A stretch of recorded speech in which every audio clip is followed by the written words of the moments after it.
Salut, c'est Vince, j'espère que tu vas bien. Aujourd'hui, j'ai envie de te parler d'un de mes outils préférés pour créer de la musique sur l'iPad. Je veux bien sûr parler de l'application BeatHawk. Le musicien.fr, oulala, c'est sexy. Alors, BeatHawk, qu'est-ce que c'est? Bon, il y a écrit beat dans le mot. Effectivement, c'est plutôt une application pour faire du beatmaking. Moi je l'utilise d'une façon assez traditionnelle, juste je fais des instrus avec. Et puis éventuellement, quand quelque chose me plaît vraiment, je peux l'exporter tout simplement en multipiste et puis pour éventuellement finaliser le projet dans Logic par exemple. Alors pourquoi je te parle de cette application là en particulier? Déjà c'est une application française, donc Cocorico, ça fait quand même plaisir. C'est UVI qui fait ça, c'est une marque assez réputée mine de rien dans les VST de synthé. Ils ont un gros synthé de ouf qui s'appelle le Falcon. Je t'invite à t'y intéresser, c'est un beau truc. Ils ont développé pas mal d'outils avec l'IRCAM notamment. Je crois que certains de leurs moteurs audio sont aussi, tu peux les retrouver je crois dans Omnisphere par exemple. Bref, voilà, ils sont assez connus et assez méconnus quelque part, donc voilà, donc c'est aussi une manière de faire un big up, donc ça c'est cool. Et puis surtout en fait, moi ce que j'aime vraiment dans cette application, on va rentrer dans le détail, surtout en faisant une instru, quoi, ce sera le plus simple, mais ce que j'aime vraiment dans cette application, c'est la qualité des sons. C'est un truc assez phénoménal, je trouve, c'est des sons très inspirants, qui te portent vachement, alors que, si tu veux, l'outil en lui-même est relativement limité. Mais tu le sais, les limitations poussent à la créativité. Donc on va voir un petit peu plus en détail. Ce que je te propose de faire, c'est qu'on se fasse une instru ensemble. Et puis comme ça, je vais pouvoir te parler un petit peu des fonctionnalités, de la qualité des sons, de voir un petit peu ce qu'on est capable de faire avec une application de ce genre. Sachant que, tu vois, c'est le principe de la musique sur iPad, c'est qu'on utilise différents outils à différents moments en fait de la création. On n'a pas juste un logiciel dans lequel on a tous nos plugins et tous nos effets, tout ça. C'est qu'on va utiliser des applications pour, par exemple, une étape de sound design, une étape de composition, une étape de trouver des idées ou créer des textures sonores. Ensuite, on va se servir de ça, peut-être les importer dans un autre logiciel, etc. etc. Voilà. Donc là, c'est un outil qui a ses limitations, évidemment, qui a ses usages, qui a aussi des non-usages, mais en tout cas qui est très inspirant, moi je trouve, plus inspirant que pas mal d'outils, mine de rien, sur iOS. Donc c'est parti pour la petite démo. Je ne sais pas encore ce que je vais faire, ça va être un peu la surprise. Du coup, on va se lancer l'appli. Donc voilà un petit peu ce que ça donne. On a une interface assez basique avec différentes choses. Donc je vais te montrer ça un peu plus en détail. Je vais juste commencer par créer un nouveau projet, histoire de faire table rase. Voilà, donc en gros ça va se passer sur des pads dans lesquels on va importer des sons, et tu vas voir un peu la qualité des sons que propose BeatHawk. Elle est assez démentielle. Il faut savoir que c'est des sons que tu vas acheter en plus. C'est fourni avec 2 packs déjà de très bonne qualité, et ensuite tu peux en acheter régulièrement. Voilà, ça coûte entre 2 et 10 euros en gros. Donc c'est un petit peu, voilà, c'est à toi de voir si ça t'intéresse. Ce qui est intéressant aussi, c'est que cette application-là, tu peux l'utiliser avec d'autres applications évidemment, donc que ce soit sous forme de plugin, donc directement par exemple dans GarageBand, dans Cubasis ou etc. Ou alors juste en rewire audio, en Etherap comme on dit, ou avec Audiobus. Voilà, enfin les possibilités sont assez chouettes si tu veux pas forcément t'en servir, mais juste par exemple utiliser les sons qui sont vraiment de bonne qualité. Ça peut vraiment te créer une base de son aussi très inspirante pour iOS. Donc nous, on est parti. Ce que je vais faire, c'est que je vais utiliser ici le browser. Et puis tu vois ici, j'ai toutes mes banques de sons là. Moi, j'ai un peu fait le foufou. J'en achète quand même pas mal. Donc tu vois que moi, j'ai tout ça. Voilà. Sachant que je sais pas si j'ai pas tout. Voilà, il y en a 2-3 que j'ai pas téléchargé, qui sont encore dans le cloud. Ce qu'on va faire, c'est qu'on va se faire un petit kit. Par exemple, là, il y a un nouveau kit qui s'appelle Hip Hop.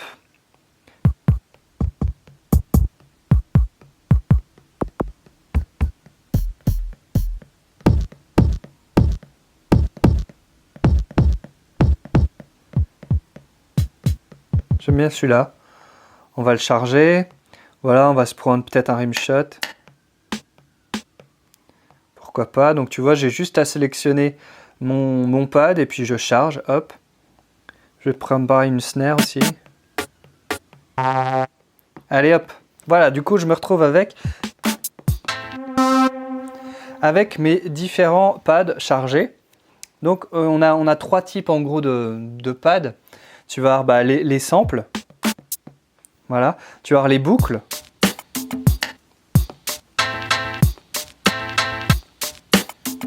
Et ensuite tu as les instruments. D'accord?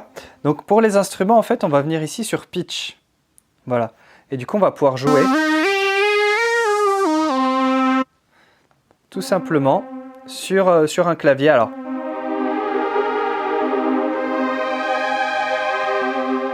La disposition du clavier est un peu space, évidemment. Donc ça, c'est un coup à prendre. Mais en fait, c'est une logique qui fonctionne assez bien. Et notamment, je trouve que c'est assez pratique pour, par exemple, jouer directement 2 octaves. C'est assez cool.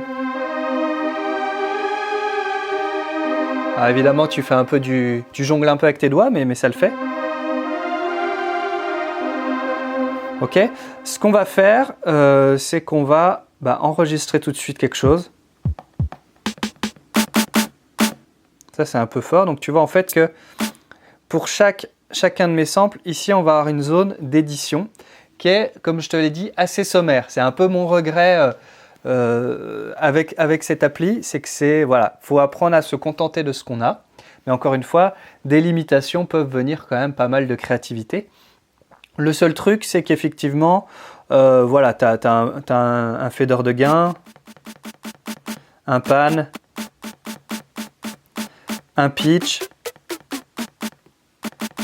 et après tu as un low cut et un high cut. Hein.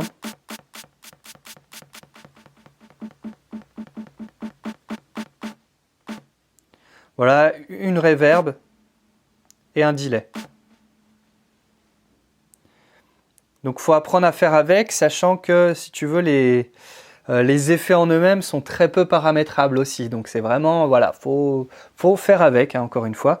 Donc là, tu as une possibilité aussi, c'est de mettre ton sample en one shot, ce qui est quand même assez cool pour avoir tout le son. Tu vois. Donc ça te permet de tester différentes choses. Là, je vais les mettre tous en one shot.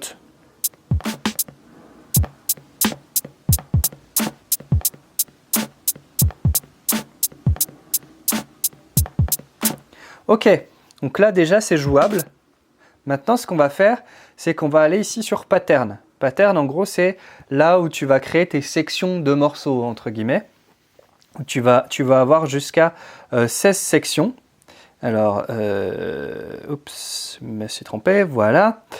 Donc là-dedans, on va pouvoir se créer par exemple un pattern qui va durer 4 mesures. Ok, là ce que je vais faire, je vais ne pas activer le quantize, histoire d'avoir un truc qui groove.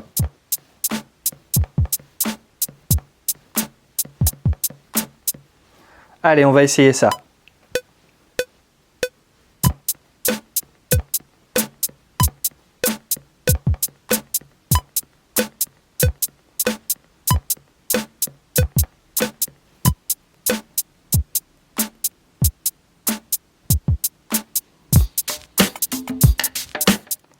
Voilà, moi j'aime bien par exemple mettre des petites rythmiques déjà toutes faites, mais très loin derrière. On pourrait par exemple essayer de voir.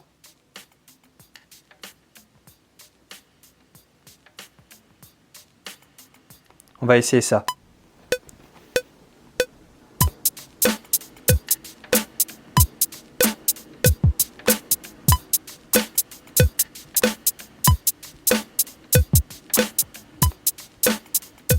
Bon, il y a un groove un peu space, mais c'est pas mal.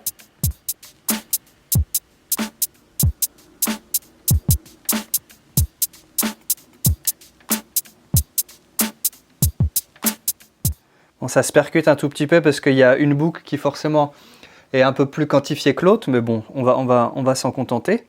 Là, on pourra se dire, ok, j'ai mon premier pattern. Ce que je vais faire, je vais le copier. Puis ici, je vais le coller. Voilà. Et du coup, là, sur ce pattern, on va peut-être pouvoir rajouter des choses.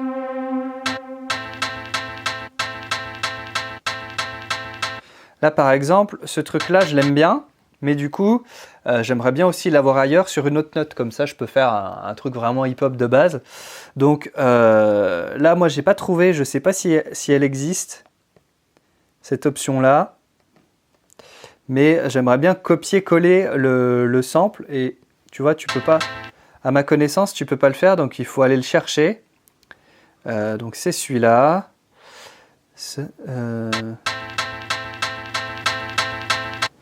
Voilà. Et du coup, il était ici dans boucle. Donc tu vois, ça c'est un peu fastidieux. Alors peut-être qu'il y a l'option qui existe, mais moi je l'ai pas trouvé. On va se le mettre là. Tac. Voilà. Et du coup, je vais pouvoir changer le pitch du deuxième, par exemple.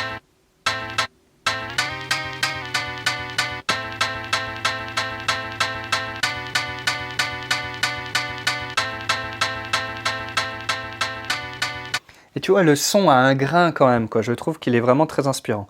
Allez, on va se faire un truc de ce style.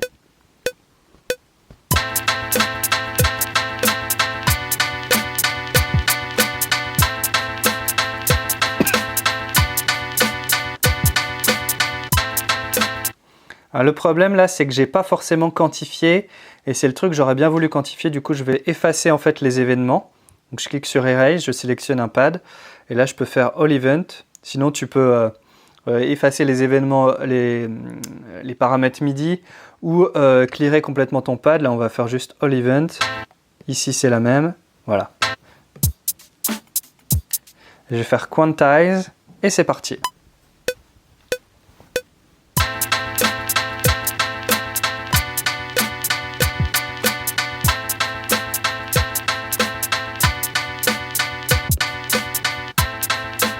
Ok, là par contre, évidemment c'est un peu fort par rapport au reste. Donc hop. Alors on va peut-être en mettre un peu à gauche et l'autre un peu à droite pour voir.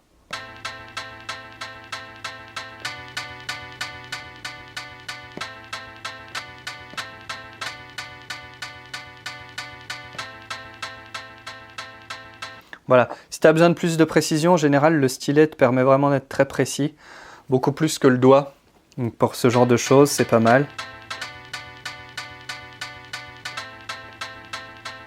Voilà. Là, on est pas mal. Ok.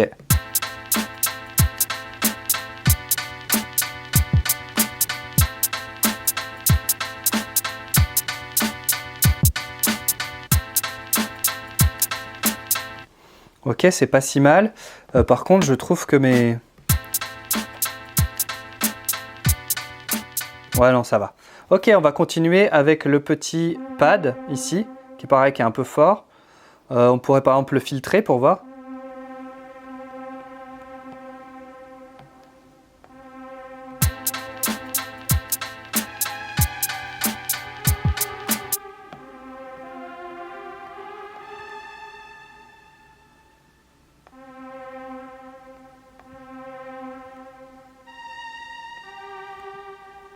Encore un peu fort.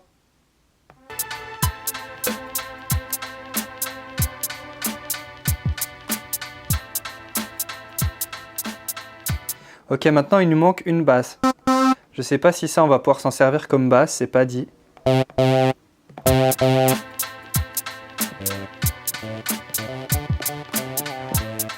Ça c'est plutôt un lead, du coup ce qu'on va faire c'est qu'on va aller chercher une basse. Et évidemment il y a de la matière. On va peut-être voir dans la banque de basse si on peut trouver quelque chose d'intéressant. Tu vois déjà.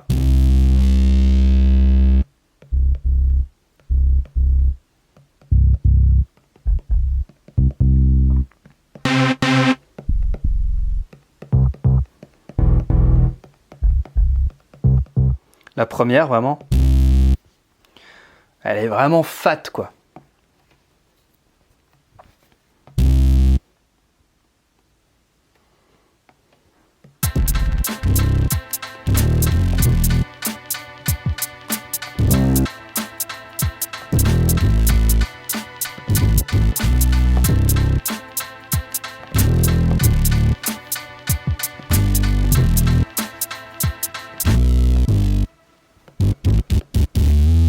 C'est presque too much, tu vois.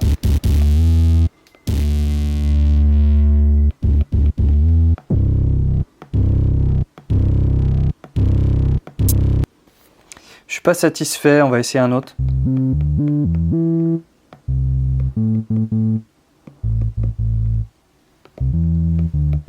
Peut-être un truc plus soft.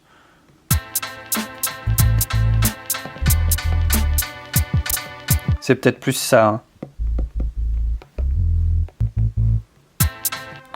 On va essayer un truc comme ça.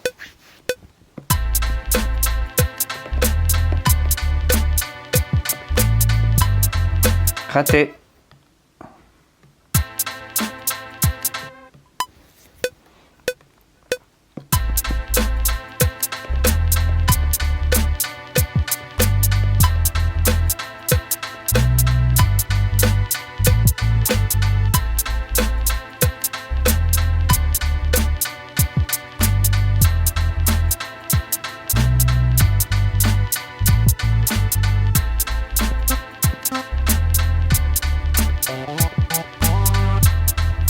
C'est pas si mal.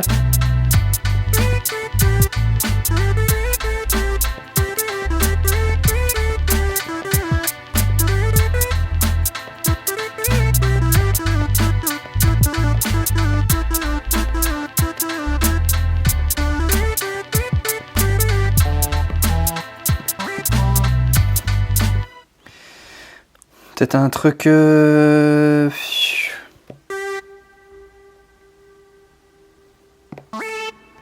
plus aigu.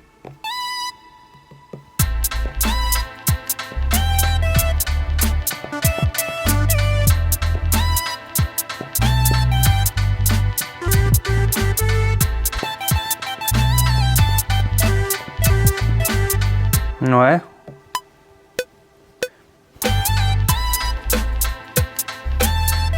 Petit gimmick quoi. Ok, donc là c'est pas mal. Ce qu'on pourrait faire, c'est éventuellement regarder dans le Step Editor et on se retrouve en fait avec toutes nos notes MIDI. Donc c'est là où on va pouvoir faire éventuellement un petit peu d'édition. En fait, on se retrouve ici à gauche avec chaque case, chaque pad en fait.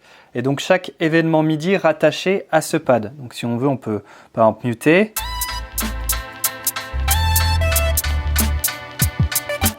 Et ensuite, on va pouvoir éditer un petit peu les choses par rapport à la grille, éventuellement pour recaler des petits événements MIDI, tout ça. Alors, sachant, c'est pas ultra intuitif. Tu vois que tu as aussi une fonction de piano roll. Tu as évidemment aussi des effets MIDI, donc les fameux événements CC. Donc, tu vas pouvoir, par exemple, modifier tes vélocités, modifier éventuellement tes pitch bends. On pourrait peut-être voir si y a moyen de faire un truc sur la basse.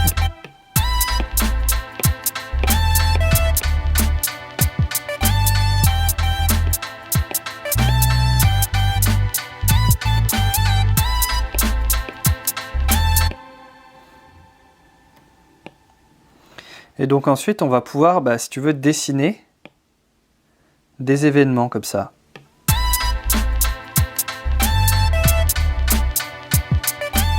Donc évidemment, là, j'ai fait un peu nimp, mais tu vois qu'avec le stylet, ou même avec le doigt, hein, on est quand même sur un truc qui est vachement intuitif. Là. Enfin, c'est une des forces de bosser sur un iPad.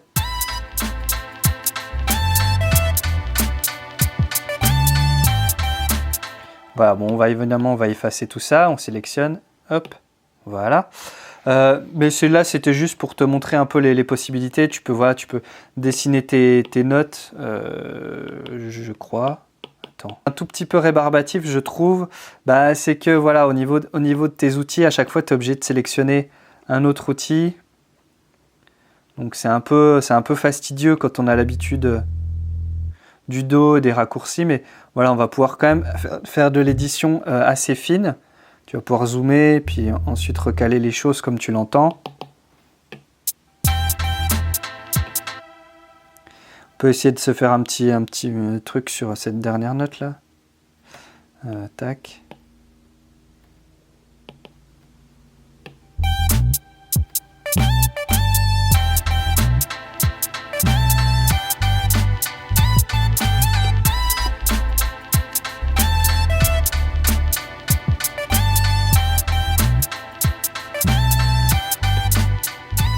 Ouais, bon, on va modifier la vélocité. Alors, tac. Tu vois que c'est un peu chiant parce que ici on a le mode de navigation qui permet en fait de ne pas impacter les notes. Et du coup, il faut penser à chaque fois à changer d'outil, dessiner la vélocité, machin qui t'intéresse. Parce que tu vois, si je repasse en mode de déplacement, par exemple, bah, je ne peux plus affecter mes vélocités, tu vois. Donc c'est un peu énervant. Voilà. Mais encore une fois, c'est un outil qui est limité, qui est vraiment là, je trouve, pour, si tu veux, fixer rapidement des idées avec des bêtes de son en fait intégrées dedans et que tu peux acheter ensuite en plus. Alors évidemment, si tu as envie, tu peux aussi importer tes propres samples. Il faut aller dans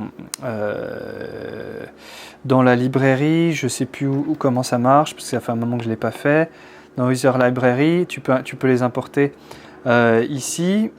Et sinon, tu peux aussi évidemment te créer un sampler, ici en cliquant sur Record. Donc on va peut-être le faire en direct.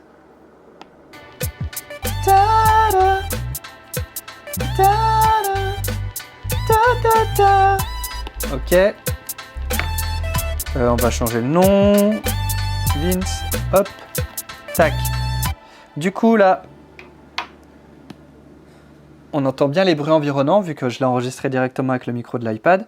On va venir ici sur notre sample et on va pouvoir comme ça définir un début, une fin. Ça te permet de zoomer vraiment au début de ton sample. Voilà, c'est pareil, c'est des éditions qui sont très limitées. Ok, on va se faire ça. Du coup là, on pourrait peut-être modifier un tout petit peu.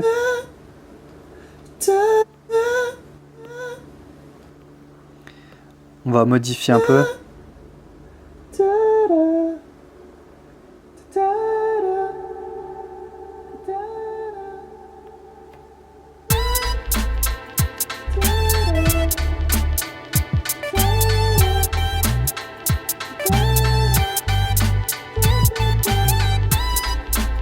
Ok, ça va un tout petit peu trop vite.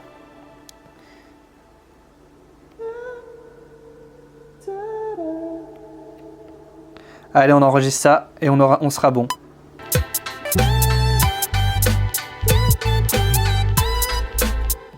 Ok, allez, on se met un petit yeah. Yeah! Bon, je t'ai pas montré, tu peux modifier ton niveau, etc. Mais voilà.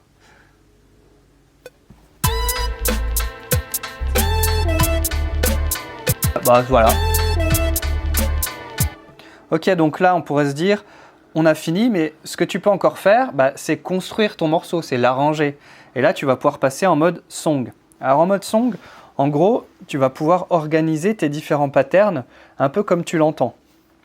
Pareil, c'est un peu limité, il faut prendre en main l'outil, etc. Ça peut être un peu fastidieux, mais en fait, ça fonctionne très bien. Il suffit juste de comprendre la logique du truc. Tu vas ici, donc, tes patterns, que tu vas pouvoir glisser dans ta zone d'arrangement. Voilà. Donc ici, si je mets play, voilà. Et tu vois en fait qu'on voit tous les pads qui s'agitent ici, qui sont en train de jouer. Donc là, ce que je pourrais faire, par exemple, c'est juste muter tous mes pads et garder uniquement la petite percussion du début. Donc, on va pouvoir faire ça ici. On va pouvoir sélectionner en fait les pads.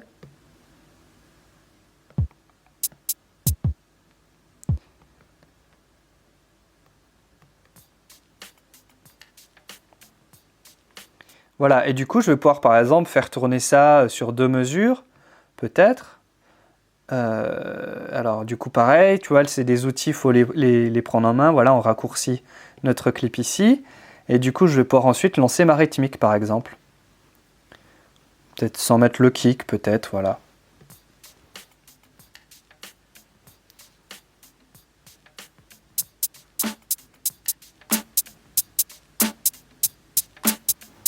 Voilà, ok.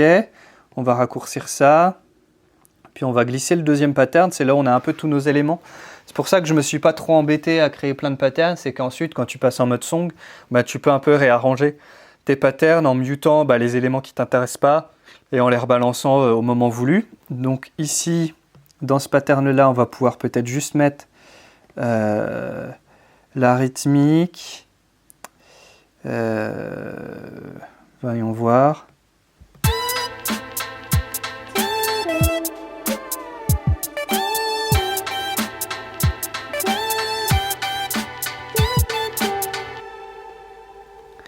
Par exemple.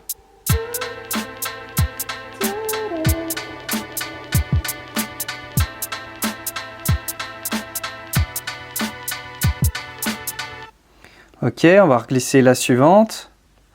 Et là, ce coup-ci, eh ben, on va quasiment tout envoyer.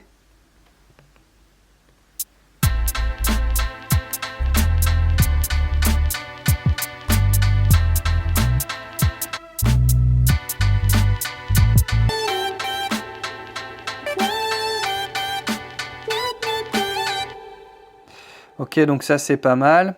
Maintenant, si tu veux, si on voulait vraiment arranger des choses, faire des breaks, etc., ça va tout de suite être un petit peu plus compliqué. Il va falloir par exemple créer un pattern dédié pour créer le break et puis l'importer dedans. Voilà, on peut faire des petites manips, mais c'est pas ultra intuitif à ce niveau-là, il faut le reconnaître. Et de toute façon, hein, le logiciel parfait n'existe pas. Et encore une fois, moi, pour mon usage, ça ne me gêne pas parce que je ne m'en sers pas pour ça. Du coup, voilà, je peux renvoyer, hop, la totale. Ouais, tu vois que je peux rallonger.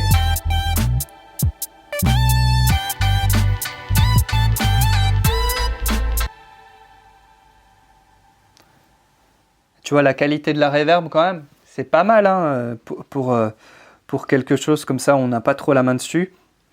Alors, sachant que, je ne sais plus si c'est dans Préférences, mais voilà, tu peux venir modifier ici ta reverb et ton delay. Hein. Je te passe les détails sur les options MIDI, etc. Hein. T'as pas de... Comment il n'y a pas énormément de mystère, c'est compatible avec Ableton Link. Voilà, maintenant on a notre morceau, ce qu'on pourrait faire c'est l'exporter. Et là tu vas pouvoir du coup exporter sous différentes formes. Et ça c'est quand même assez canon, il faut le reconnaître. Tu as l'export classique, il va te bouncer ton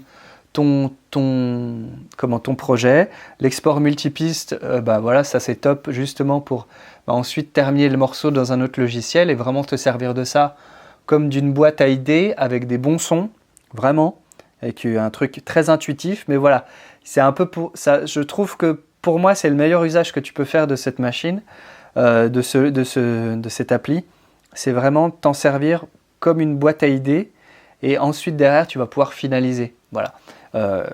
Sachant que, encore une fois, tu peux te servir aussi directement de BeatHawk dans GarageBand par exemple. Donc voilà, on exporte, tu vois que ça va quand même assez vite. Voilà, export complète. Et normalement, alors je vais quand même sauvegarder mon projet. Alors, voilà, démo, BeatHawk. Voilà. Ce que je vais faire, c'est que je vais l'exporter en multitrack. Et en gros, de mon souvenir, il te crée un fichier zip qui contient en fait toutes tes pistes.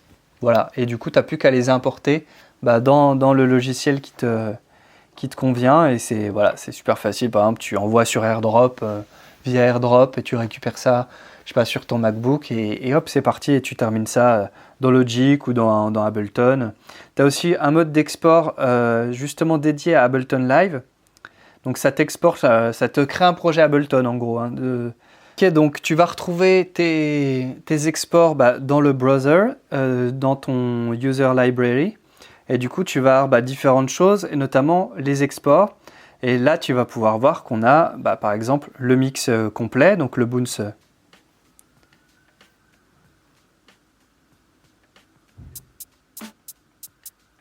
Voilà. Tu vas avoir également tous tes samples.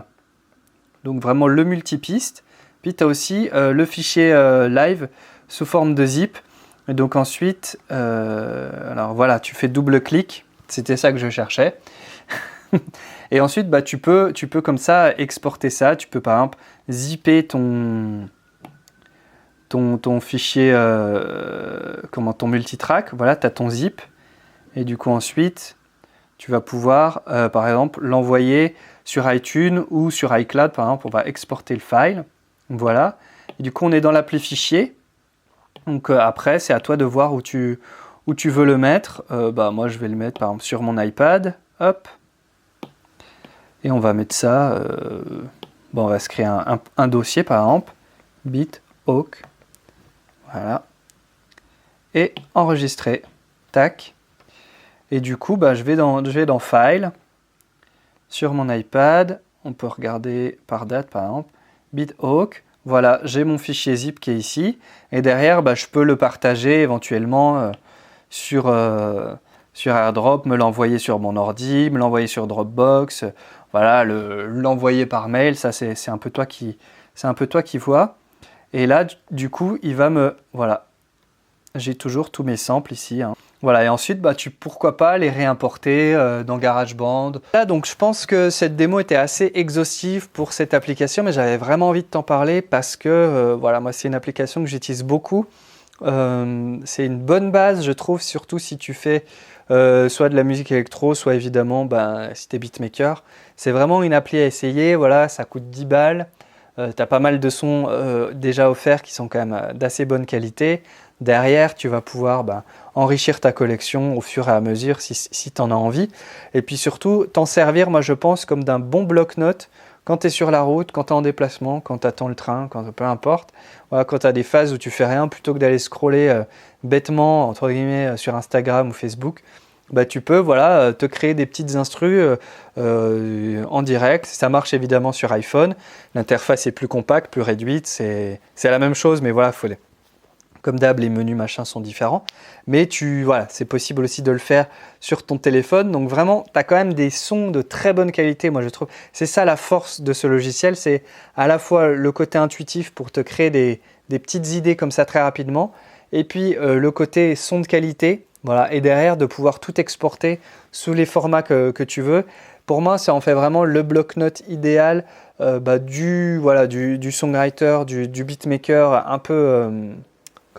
on the go, hein, comme on dit de l'autre côté de la Manche. Voilà, donc moi je t'invite en tout cas à tester ça si jamais ça t'intéresse.